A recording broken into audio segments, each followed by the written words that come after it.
গুণের ভাই সহ্য করতে পারে। প্রভু গো, আমি এমন ভাবি যে লক্ষণের মধ্যে লক্ষণের দেহ থেকে যেন প্রাণ পাখি না যায়। প্রভুর চরণে প্রণাম করে শক্তিশালী রণস্থলে যে লক্ষণের মধ্যে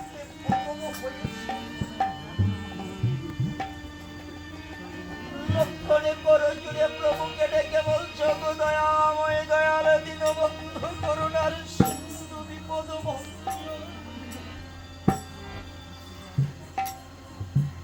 তুমি কোথার হলে প্রভু একবার এসে তুমি তোমার এই গুণের ভাই লক্ষণীকে দেখে যাও।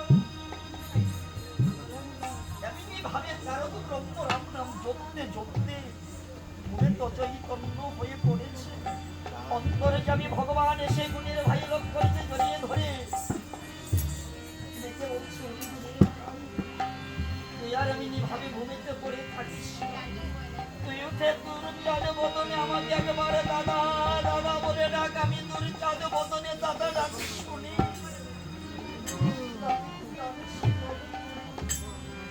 বিভীষণ বলছে, তুমি কেঁদো না, তুমি লক্ষণের বক্ষস্থল থেকে শক্তিশালী অস্ত্রটি উঠাও। প্রভু রামচন্দ্র বিষাম্বর মূর্তি ধারণ করে শক্তিশালী ধরে দিয়েছে তার, এমনি শক্তিশালী যে হয়েছে প্রভু দৃষ্টি করে যান। লক্ষণের বক্ষস্থল দিয়ে পাতাল পর্যন্ত ভেঙে দেখা যায়। গুণের ভাই লক্ষণীকে জড়িয়ে ধরে বলছে, ওরে গুণের ভাই তোর দেহে কোনো মায়ু নাই, এই জন্য ঔষধগুলো রয়েছে এত আমাকে কে ঔষধ এনে দেবে? আমি কেমন করে আমার এই গুণের ভাই লক্ষণীকে রক্ষা করি? তুই উঠ একবার আমাকে সাথে বদলে দাদা দাদা বলে ডাক। আমার শিক্ষা উদ্ধারের জন্য চলতি চলাবেলা জনম দুঃখিনী ভাইয়ের কাছে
এসো